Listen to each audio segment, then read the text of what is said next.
Oh, okay. That was good. Hello.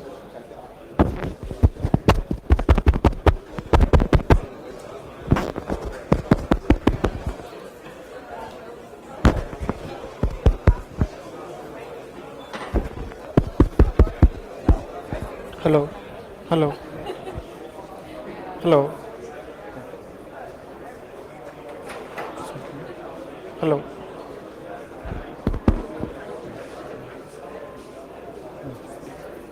Hello.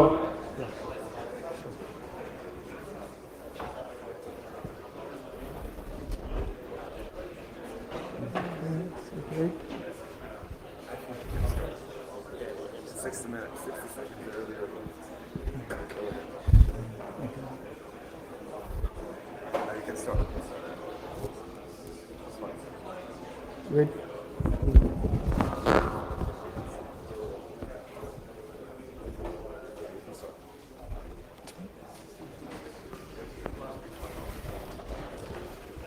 Hi, my name is Balaji Padnala. I'm from Freescale, working as a principal staff systems and architecture. So today I'm going to take you through network service insertion and chaining using OpenStack. So this is the agenda we have.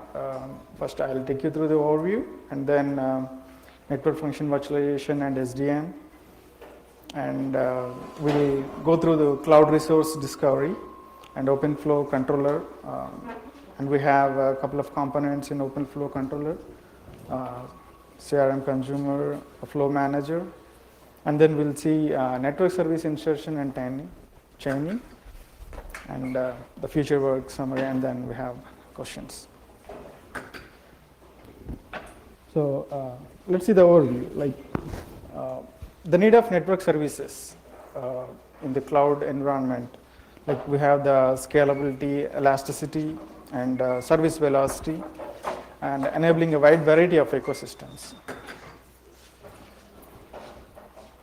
So right now we have all the commercial hardware where you have to buy with a lot of money so that they'll be deployed in your data centers using cloud.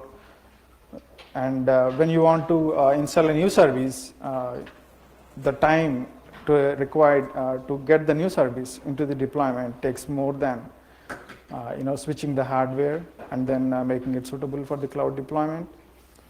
And if you want to have the scalability and elasticity, and again the same, the time for the project, it takes more when compared to the hardware. So the network services using network functions using virtualization. Okay, so there we can have we can reduce the time for service velocity, and we can have scalability and elasticity as well. So multiple deployment use cases for a tenant, like application development and the entire application architecture, and we have a hybrid cloud deployment.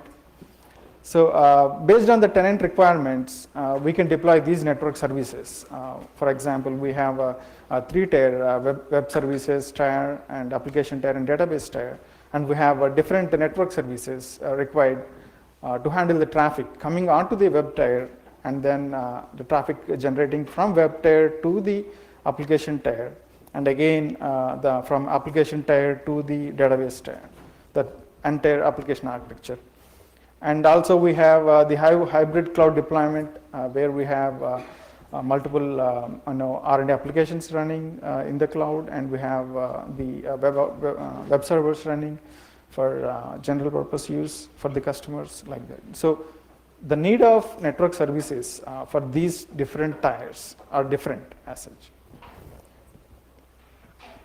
So just I'll give a glance at the OpenStack. Like we have multiple components of OpenStack, like Horizon, Keystone, and we have Nova. Nova, we have Nova Scheduler, RabbitMQ server, and we have Nova API and Nova Compute. And we have Neutron for network virtualization and connectivity services. And we have Glance for image storage, and retrieving the virtual machine images. And we have other components like Cinder, Horizon, and Keystone for authentication. And Horizon is for the dashboard where we can configure the services and networks. And we have a Cinder for object storage.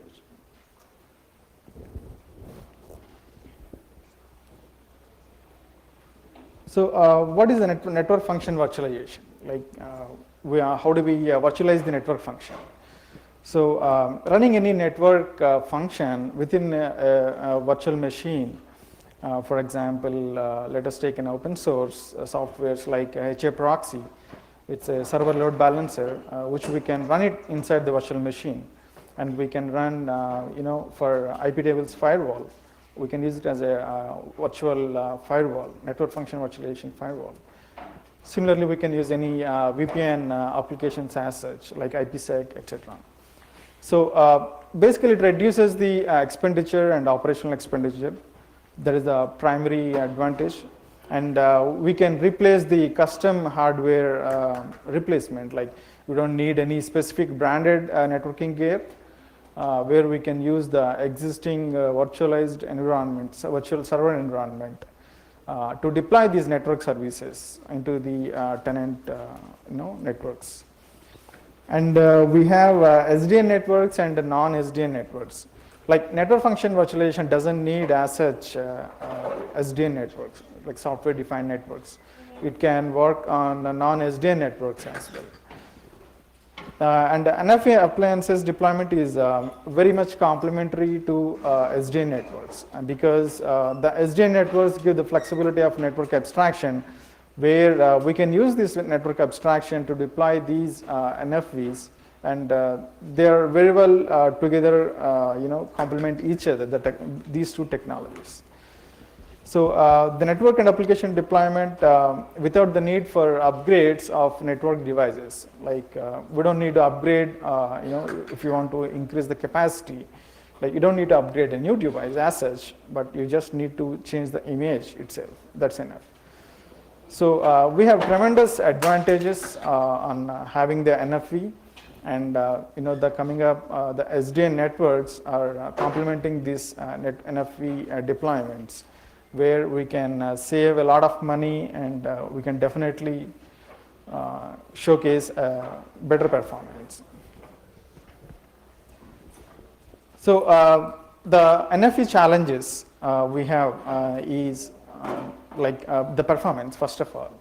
So when we say that network function virtualization, the network function running on a specific hardware versus the network function running inside a virtual machine. So obviously, we have the lot of bottlenecks, where the packet is going through the hypervisor and then the virtualization library, and then to the virtual machine, the function inside the virtual machine running. And again, due to this, the deploying of these network services, the backend applications which the end user is going to access. So the impact of performance of network function directly gives impact on the access performance of the application as such. Performance is the major challenge, and we have another challenge like migration. So we have the application migration, where whenever the application migrates from one cloud to another cloud, or and the policy changes which required for these network functions, those policy changes as well has to migrate along with the application. So migration is another biggest challenge to implement these network function virtualization. And we have non-SDN networks for scale up and scale down, and automatic initialization of network services based on traffic load, like the elasticity, where the traffic is low. We don't need the network services, the many network services. So we can have a few firewalls running, and we have a heavy load running into the system. We can scale up these network services based on the traffic patterns to the cloud of the tenant. So this is the cloud resource data. We'll see the software defined networking. So what is the cloud resource data?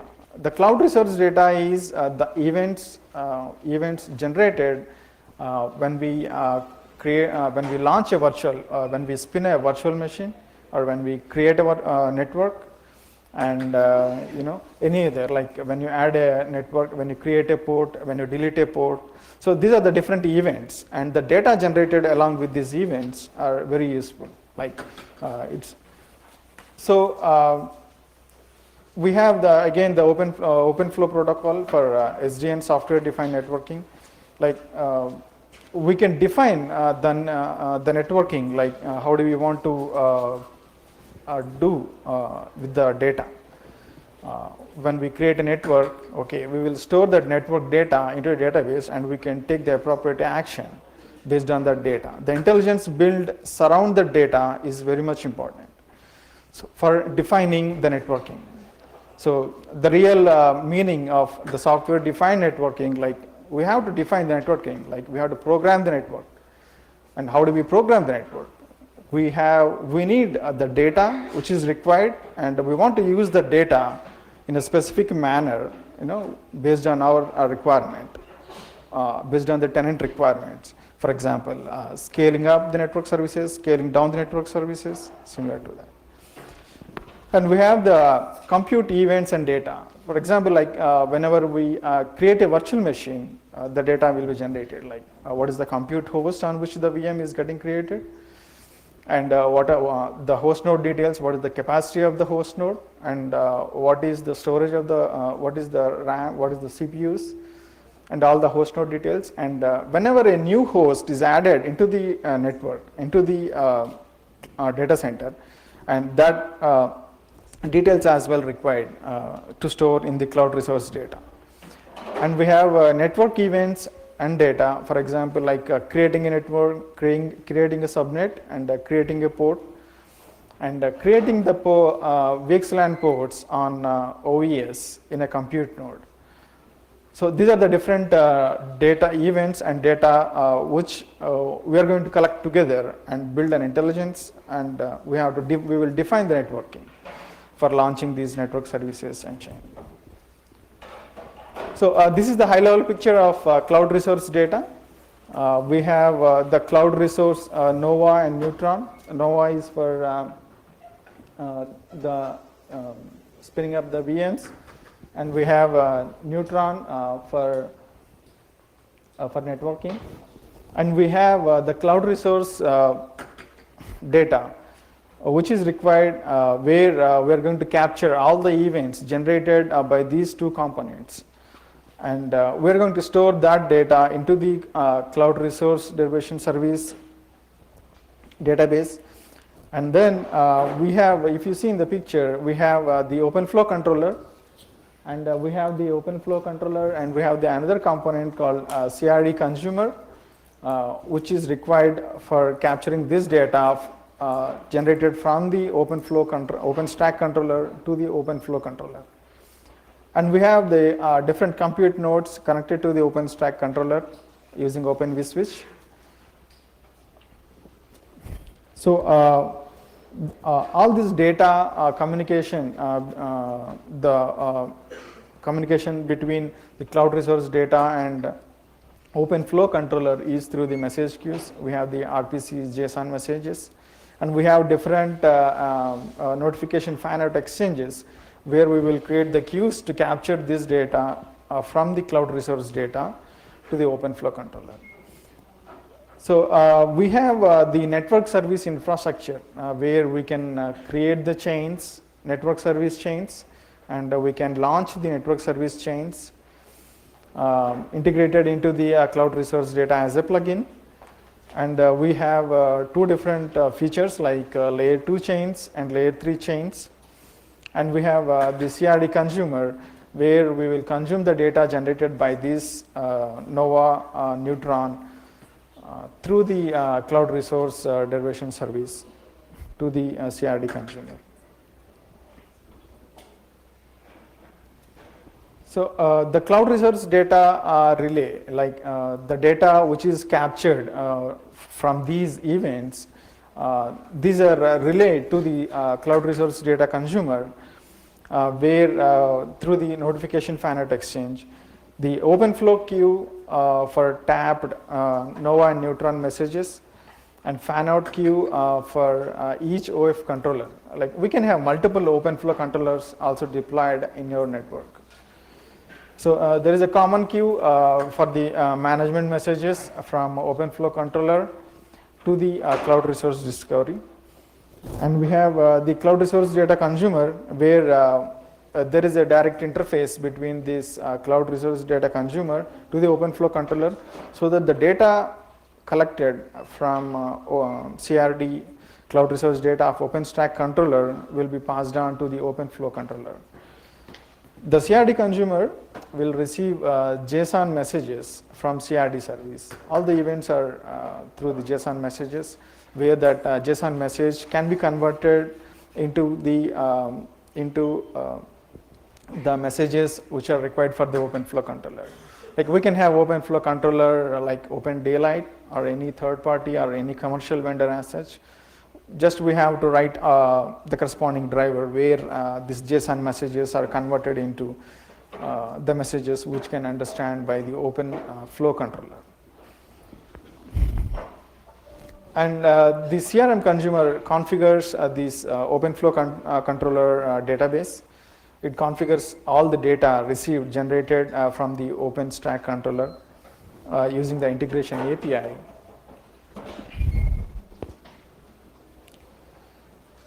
So we'll see the CRD consumer on the OpenFlow controller, where there is a REST API interface between the CRD and the OpenFlow controller. The initial messages, like whenever the OpenFlow controller comes up in the network, the initial messages will be sent to the OpenStack controller cloud resource derivation service, where it will store all the OpenFlow controller information in its database. And integration of OpenFlow controller application service. The OpenFlow controller can have multiple applications as such. Like it can have L4, L7 applications, also in OpenFlow controller. And also we have the version control mechanism, where the configuration versioning also is maintained in the database. The integration drivers for vendors specific are open source OpenFlow controller like Open Daylight. So where it's not only a specific OpenFlow controller, we can have it for the any commercial vendor as such, a vendor OpenFlow controller, where we have to write our own drivers to integrate to capture this data and configure the OpenFlow controller.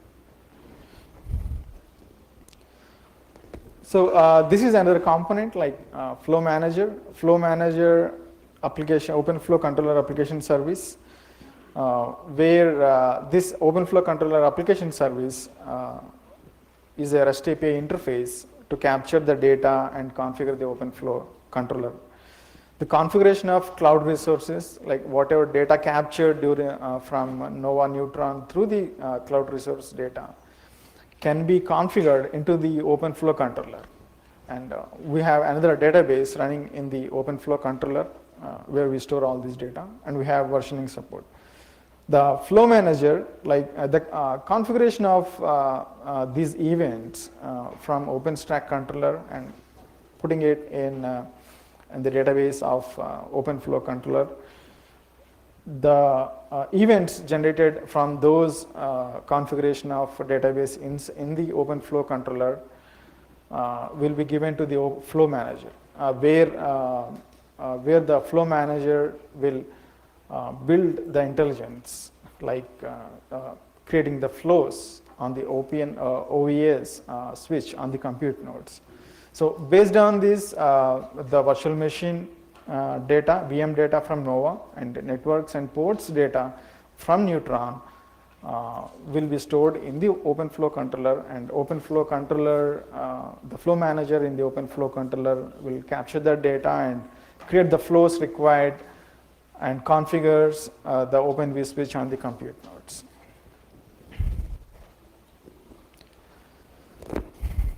So we have the network service insertion and chaining. I think I'm going through this. Yeah. So we have the virtual network topologies, the layer 2 and layer 7 networks. The tenant network isolation, like how do we create the isolation of traffic between different tenants in the cloud deployment, and defining the networks through programming. The network services in multiple deployment model, like we have edge node where the network node in the OpenStack, where the traffic comes from the internet, falls onto the network node, and then goes to the corresponding web application in the VM. And we have the another type of network application like OF controller, the layer 2, layer 7 support of OpenFlow controller. And we have a third type called virtual network functions, like running a virtual network function inside a virtual machine. So these are the three different models of network services, where we can create the services, we can insert the services and chain the services together. And the configuration of these network services running inside a virtual machine is another important point, where, for example, we have the server load balancer, which is HA proxy. It is having its own configuration, like you have to configure all the pools of data and VIP, etc. And similarly for IP tables, we have all the policies required. This can be different in different types of deployment. Like, for example, policies are different in the network node.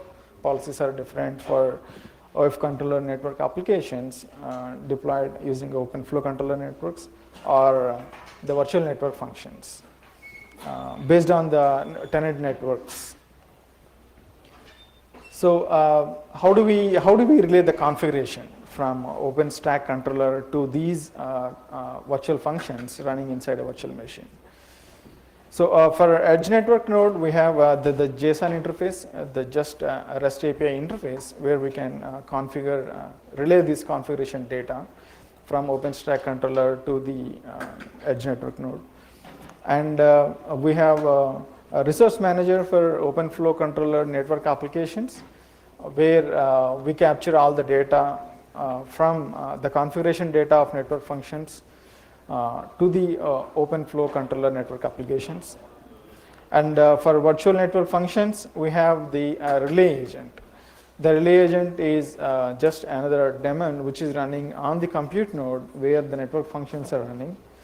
So when you configure the network function from OpenStack controller, the configuration will get relayed through this JSON RPC messages, and it will capture by the relay agent on the compute node, and the relay agent will again use the libvirt whatever serial to configure the network function inside the virtual machine.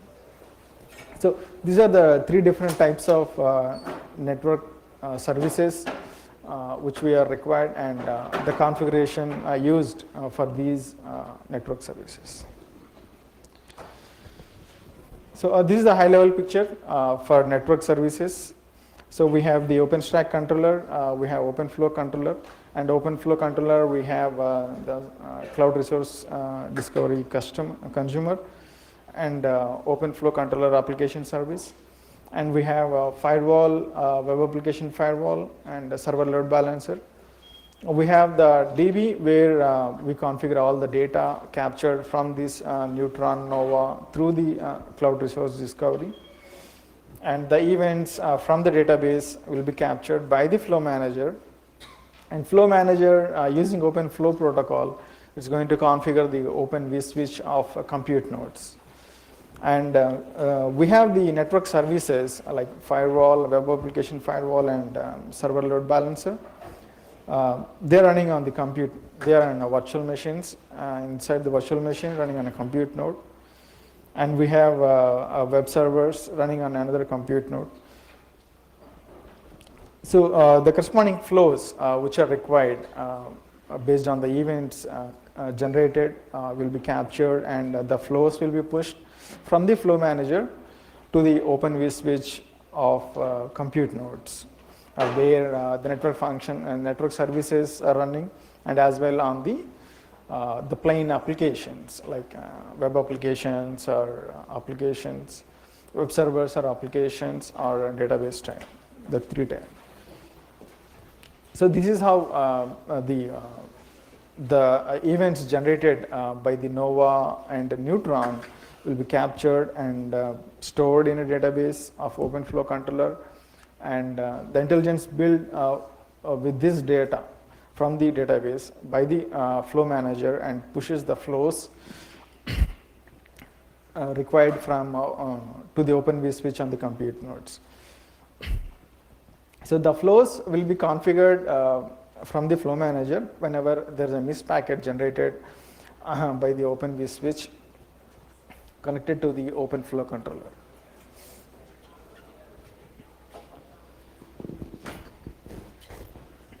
The network services, here we have, those are all vendor neutral.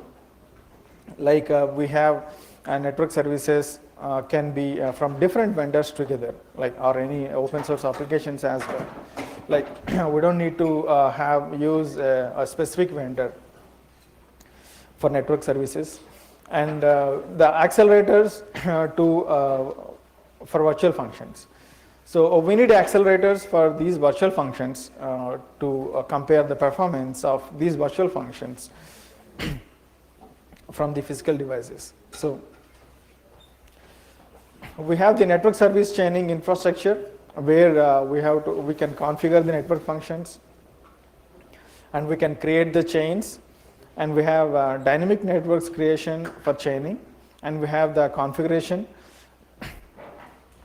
the network function configuration, where we will map the configuration and map this configuration to the network service chain, and then we will deploy the chain.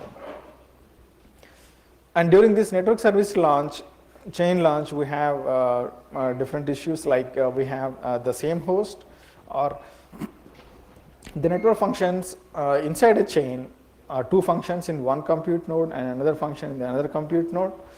And also we have the migration support, where we will the network functions will be migrating from one compute to the another compute node.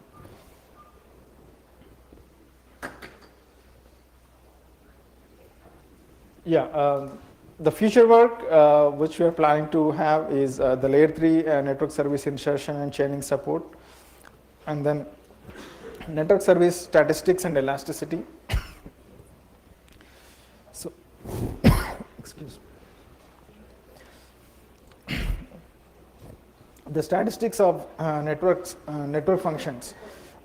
Based on the statistics generated by these network functions, the network services can be scaled up or scaled down, and elasticity of these network services, and dynamic launching of these network services based on the network function statistics, and multi-mode network services support, edge networks like network node, and OF controller application support for L4, L7 applications, and network services using network function virtualization.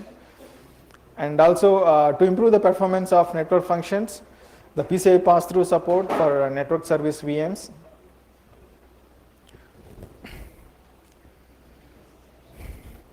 Yeah, a wide acceptance of OpenStack from commercial and open source communities. So that's why we started using OpenStack.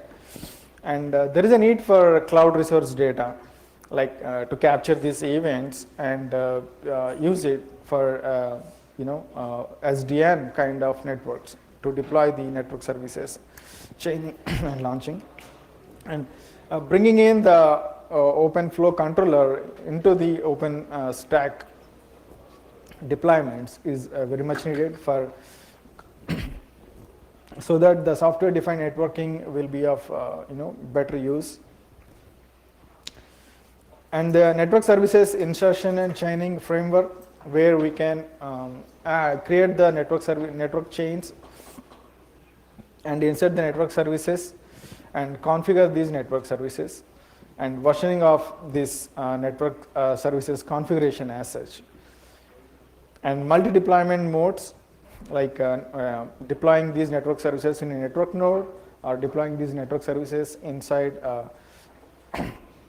OpenFlow controller applications, or deploying these network services as a network function virtualization.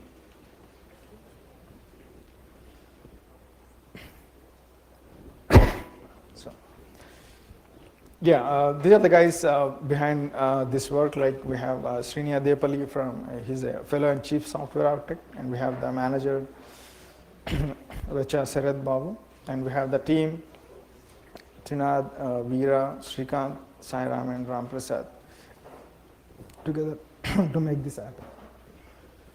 Yeah. I'll take up questions now.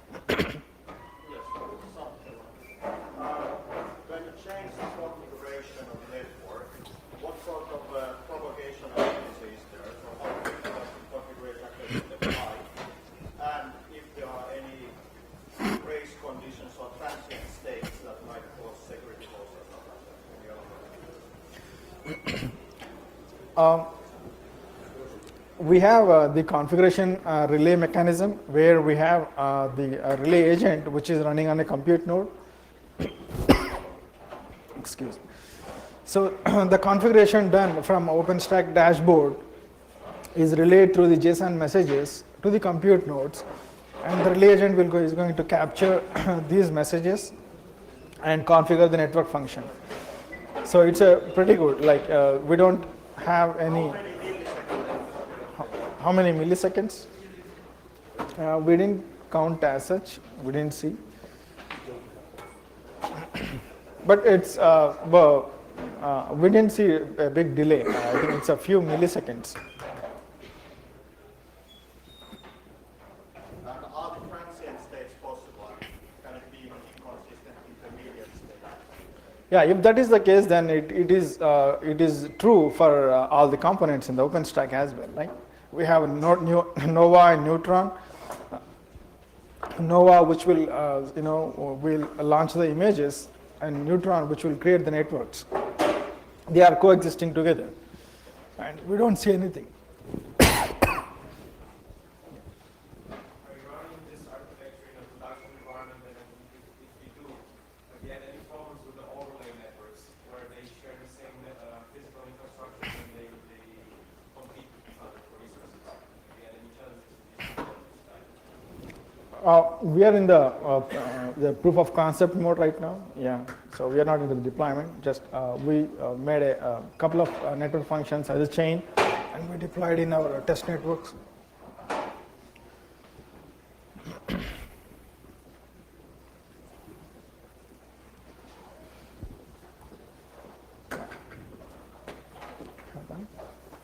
Okay, thank you.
I ara? Ara sí. Collons.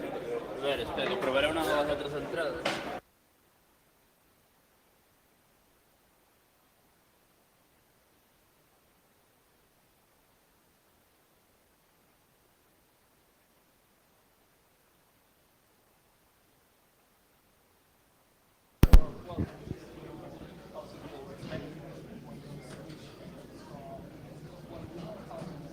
A veure, prova amb el ganso. Sí. Repetit? Petit prova. Both working now? Sí. Yeah, both working. Yeah, I moved